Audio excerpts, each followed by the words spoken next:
All right. Hey, everybody. We're going to get started in just a few minutes. And we're going to be going through just the first verse of Ecclesiastes and talk about the study that we're going to be doing. So we'll get rolling in just maybe 5 minutes or so.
Hey, everybody. We're going to get started in just a few minutes. Just hang in there.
All right, here we go.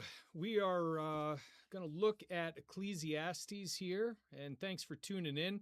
This was kind of a last minute thing. I had a friend come over today who has given me a gaming computer and set up 2 monitors for me, and we're still in the midst of fixing everything. And whoops, I got my phone. I was making sure the live stream was running there. Anyways, we're working on getting it set up, but things are running a lot more smoothly, and having a much bigger monitor in front of my face makes things a whole lot easier. So in any event, here we go. We're going to have a look at Ecclesiastes, and I want to start with Ecclesiastes chapter 1, verse 1 in Hebrew, and then I don't have a lot of time right now, so I might have 20 minutes, 25 minutes. We'll get done what we can, and then we'll do another live stream tomorrow. So, all right, here we are. So Ecclesiastes 1:1, And it says in Hebrew, and as is my custom, when I do the pre-recorded videos, I'll read it fast, I'll read it slow, and then I'll read it fast again, just to give you some practice. So Ecclesiastes 1:1, it says, Divrei Qohelet ben David melech b'Yerushalayim. So Divrei, first word is Divrei. Qohelet, Qohelet, ben David,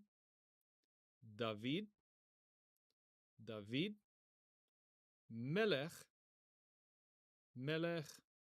Birushalayim. And then once more fast, Divrei Qohelet ben David melech Birushalayim. Okay, so first and foremost, well, let's let's just deal with the Hebrew text, and then we'll talk about some background to Qohelet. So the first two words, the first phrase, Divrei Qohelet, means you can translate it a couple of ways. The words of Qohelet, or it can be the words and affairs of. The Book of Amos, for instance, begins the same way. Divrei Amos. Sorry, I was about to quote Qohelet back at you. Divrei Amos. Yeah, the first two words there. I'm just blanking on the text. It means. Often I prefer to translate it as the words and affairs of Amos, the words and affairs of Amos, because the word davar, which is the singular, davar, it can mean word, it can mean thing, and affair in the sense of, things that happen in people's lives. So Divrei Qohelet, here I'm just going to translate it essentially as the words of Qohelet, but when we get into later into chapter 1 and especially into chapter 2, we're going to see that there's some biographical or quasi-biographical material in there, and so that's why words and affairs can be a reasonable translation. But who is Qohelet? Notice that this does not say Solomon. Okay, now I am not saying that Solomon didn't write it. I'm not saying that Solomon did write it. I'm in fact saying nothing about this issue right now because we haven't gotten there yet. What we want to do in this study is to actually look at the text and see what the text says. We will look at Jewish and Christian tradition, but not right now. We just want to let the text speak, as it were. So right now, it's the words of Qohelet, whoever Qohelet is, ben David, which means the son of David. Now, it's pretty clear who David is. So if you're at all familiar with the Bible, then you know who David is, 10th century king, the first great king of Israel. Yes, I know Saul is technically the first king, but I call him a king with an asterisk because he really didn't fully unite the nation, okay? And so the question, though, is what does son of David mean? Now, it could mean, one of David's actual biological sons, I mean to say, but it can also mean a descendant of David, okay? Generations and generations later, okay? We'll give our interpretation on that, or we'll explore different interpretations of that in a little bit. So, Divrei Qohelet ben David, the words of Qohelet, or the words and affairs of Qohelet, the son of David, okay? Melech b'Yerushalayim, king in Jerusalem, king in Jerusalem. So, Melech is a masculine singular construct noun. If you're looking to analyze the Hebrew grammar there, and then Birushalayim is the preposition ba, meaning in, and Jerusalem is Jerusalem. Okay, so the words of Qohelet, son of David, king in Jerusalem. Now the question we have to ask is, who is the king? Now most people will naturally assume that when it says son of David, king in Jerusalem, that king refers to Qohelet, and that therefore Qohelet is Solomon. But king may actually just refer to David, and in which case, when Qohelet is called the son of David, it does not, in this verse, necessarily mean that he was a king. Now, if you know the text of Ecclesiastes, you're probably thinking, hey, wait a second, there are all these other verses later on. Yes, fine, I know they're there too. but let's just look at the various interpretive possibilities in this verse as it stands on its own without getting into what follows. Okay, so the Hebrew is deliberately vague. I believe that that is intentional. Okay, Qohelet ben David melech b'Yerushalayim. All right, let me go over to the chat, and I'd like to see if anybody has any questions or comments. So please feel free to to chime in here. I'm just going to have a look here. Would love to hear what questions you might have. Please too, I would encourage you, to let me know if you have Hebrew grammar questions, other texts about the, Ecclesiastes. If you're coming at it from a Jewish tradition, what questions pertaining to the Jewish tradition do you have? Okay, Davy3 has a comment. All right, how do apologists explain the difference in these texts? Okay, very good. So first of all, let me just explain, because not everybody tuning in may understand what the term apologist means. And when we talk about apologetics in theology, apologetics is not apologizing for anything. Apologetics, properly speaking, is to give a defense for a position. And so Christian apologetics, for example, would be giving a defense for the Christian faith. Okay, so when Davy3 is asking how do apologists explain the difference in these texts, I assume you're talking about Christian theologians. Is that the angle you're coming from? If you could just add that clarification, that would help me. But I will, while I'm waiting for your comment, I will operate on that assumption. Okay, so what we need to do is if we're going to consider this issue, this tradition that Solomon wrote Ecclesiastes, then we do have to look at the Septuagint. We have to look at the Targum, which we're going to do. We have to look at the rest of the Hebrew text, to be honest. We also have to look at the oral Torah in the Jewish tradition, particularly the Babylonian Talmud is going to be very relevant here. So there are a lot of traditions that we're going to look at. Now, differences in these texts. The other thing, it just dawned on me, and I'm sorry if I had missed your initial point, is that if you're talking about why does the Targum look so different, why does the Septuagint at times look so different from the Masoretic Hebrew text, that's an entirely different question. That's more of a text critical question.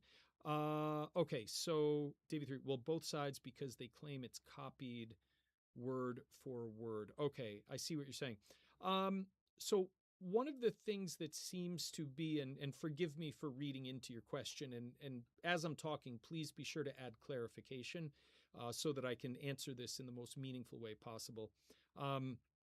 But in terms of copying word for word, that's really what we might call a text critical issue or a transmission issue. So how was it, we might be asking, that the text of Ecclesiastes, or Qohelet, as it's called in Jewish tradition, reached the form that it is now in?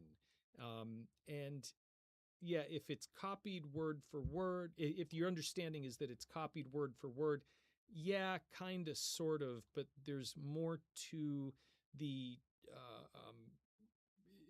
more broadly speaking, there's more to the transmission process of the Hebrew Bible than scribes just copying things word for word. And we're going to get evidence of this actually, both in the Targum and in the Septuagint as well. So, any other questions out there before we press on here?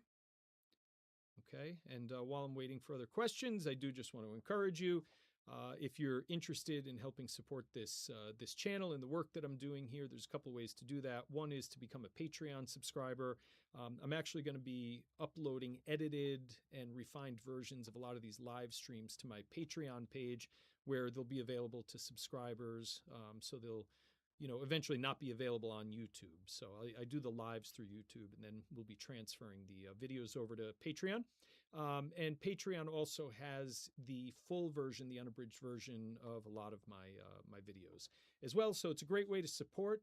And then I recently was partially monetized on YouTube, and so you can support right through the channel, right while we're doing the live streams by doing supers and things like that. And, even the smallest amount of support, it adds up and really helps me to keep doing what I'm doing here. Okay. So let's go on here. Let's go over to the Targum.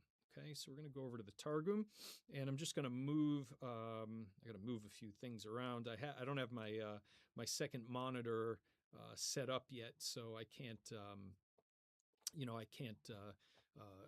separate everything out. But let's go over to the Targum, and I'm going to read it in Aramaic and then translate it.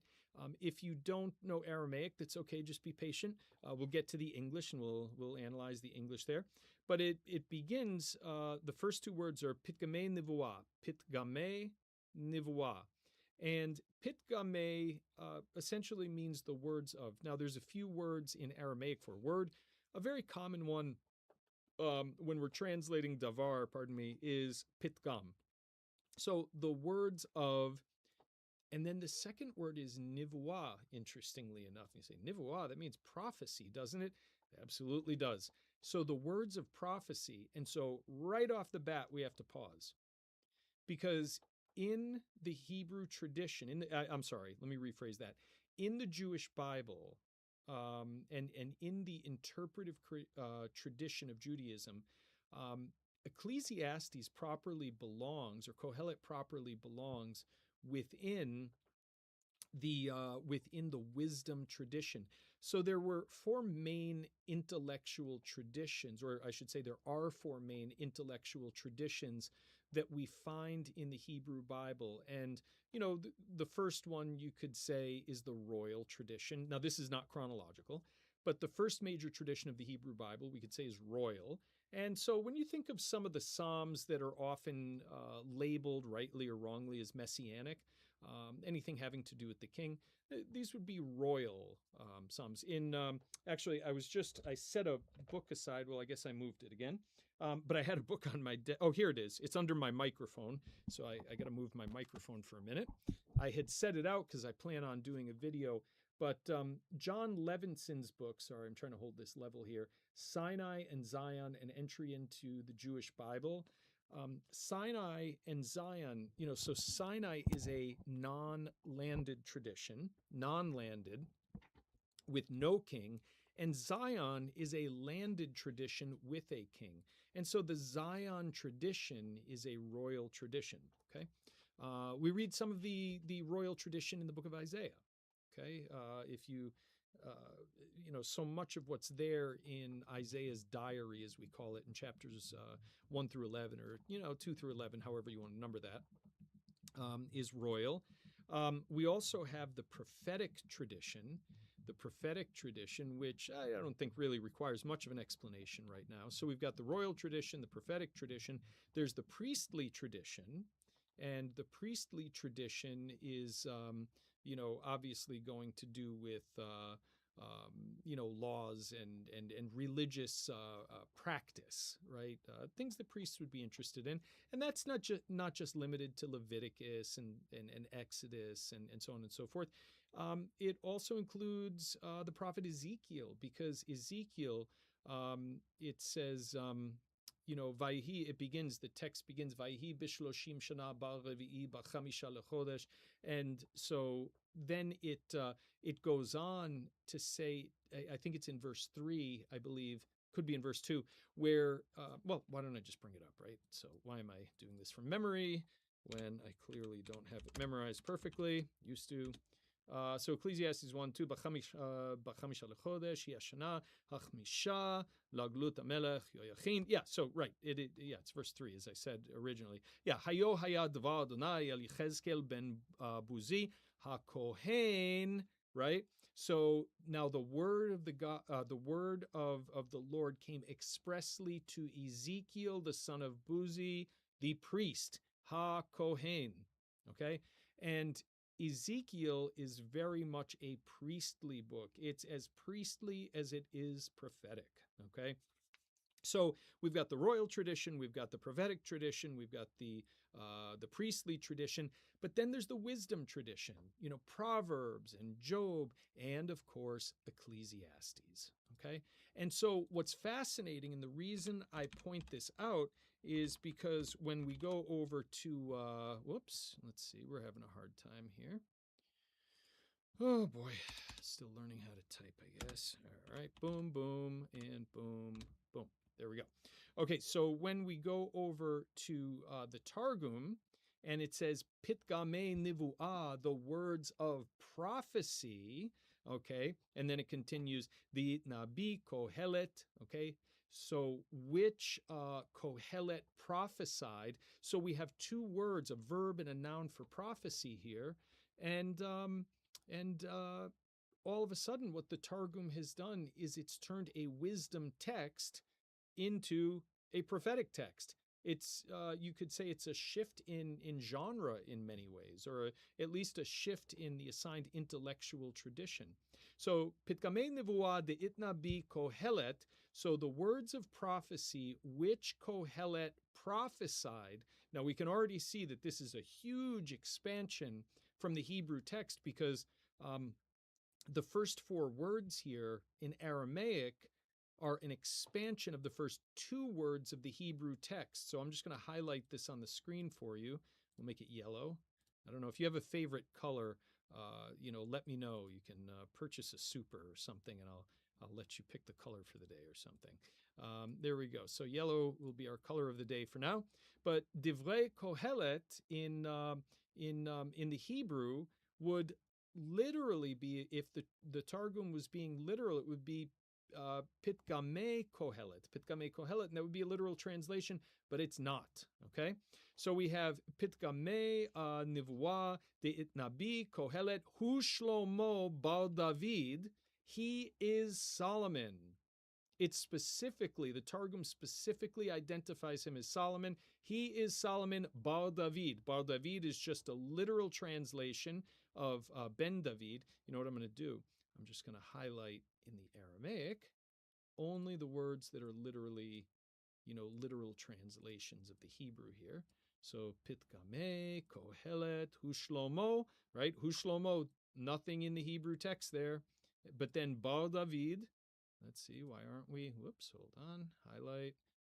Yeah, there we go. So bar David is a translation of Ben David. Okay, hopefully this is helpful. And then Melech Birushalayim, Malka Dahava Birushalem. So Malka is a literal translation of Melech. Okay. And then Hava, Dahava, which was, so it's putting it in the past, that's an expansion. And then Birushalem is, what we have in, whoops, let me highlight that. Okay. And there you go. So hopefully you can see that.